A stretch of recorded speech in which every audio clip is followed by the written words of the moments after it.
Hello સૌ હરિભક્તોને જય સ્વામિનારાયણ। આજે બીએપીએસ સંસ્થામાં ભારત સહિત વિદેશોના બાળકો દ્વારા ગુરુહરિ મહંત સ્વામી મહારાજે સ્વહસ્તે લખેલો સત્સંગ દીક્ષા ગ્રંથના મુખપાઠ કરીને મહંત સ્વામી મહારાજને રાજી કરવા માટે ખૂબ મહેનત કરી રહ્યા છે। મુખપાઠથી બાળકોની સર્વાંગી વિકાસ તો થાય જ છે, પણ સાથે સાથે સત્સંગનું પણ ખૂબ જ્ઞાન થાય છે। ત્યારે ઓસ્ટ્રેલિયાના મેલબર્ન મહાનગર ખાતે તારીખ 1 માર્ચ 2025ના રોજ પરમ પૂજ્ય મહંત સ્વામી મહારાજની ઉપસ્થિતિમાં બીએપીએસ સંસ્થાના ઓસ્ટ્રેલિયા બાળ વિદ્વાનોના સન્માન માટે વિશિષ્ટ સભા યોજાઈ હતી। સત્સંગ દીક્ષા ગ્રંથના સંસ્કૃત શ્લોકોનો મુખપાઠ કરે તેને અક્ષરપુરુષોત્તમ દર્શનનો વિદ્વાન જાણવો।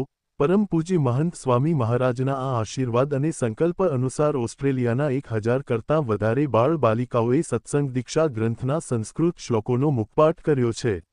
મુખપાઠ કરનાર આ સૌ બાળ બાલિકાઓના સન્માન માટે યોજાયેલી સભામાં સૌનું પુષ્પવૃષ્ટિ દ્વારા સન્માન કરાયું। પરમ પૂજ્ય સ્વામીશ્રીએ પ્રસાદીભૂત કરેલ મીઠાઈ વડે એમના વતી પૂજ્ય સંતોએ બાળ વિદ્વાનોનું મોઢું મીઠું કરાવીને સ્વાગત કર્યું। યુવકો બાળ કાર્યકર્તાઓએ સભામાં વિવિધ કાર્યક્રમો રજૂ કર્યા। મુખપાઠ કરનાર બાળવિદ્વાનોને સદ્ગુરુ પૂજ્ય ઈશ્વરચરણદાસ સ્વામી તથા પૂજ્ય આનંદ સ્વરૂપદાસ સ્વામીએ પરમ પૂજ્ય સ્વામીશ્રીના આશીર્વાદપત્ર અને સન્માનપત્ર આપી સન્માન્યા। પૂજ્ય સંતોએ સત્સંગ દીક્ષા ગ્રંથના કરતા પરમ પૂજ્ય મહંત સ્વામી મહારાજનું પુષ્પહારથી સ્વાગત કર્યું।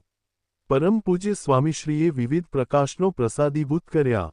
આ પ્રસંગે પધારેલા ઓસ્ટ્રેલિયાના મહાનુભાવોનું પૂજ્ય સંતોએ પરમ પૂજ્ય સ્વામીશ્રી વતી સ્વાગત કર્યું। મુખપાઠ કરનાર સૌ બાળવિદ્વાનો પર અત્યંત રાજીપો દર્શાવી પરમ પૂજ્ય સ્વામીશ્રીએ સૌને આશીર્વાદ આપી કૃતાર્થ કર્યા। તો હરિભક્તો કોના ઓન બાળકોએ સત્સંગ દીક્ષા ગ્રંથના કેટલા શ્લોકના મુખપાઠ કર્યો છે? અમને કોમેન્ટમાં બાળકનું નામ, ઉંમર, મંડળના નામ સાથે જણાવો અને આપણે સૌ આ વિડીયોને શેર કરીએ। સર્વ હરિભક્તોને જય સ્વામિનારાયણ।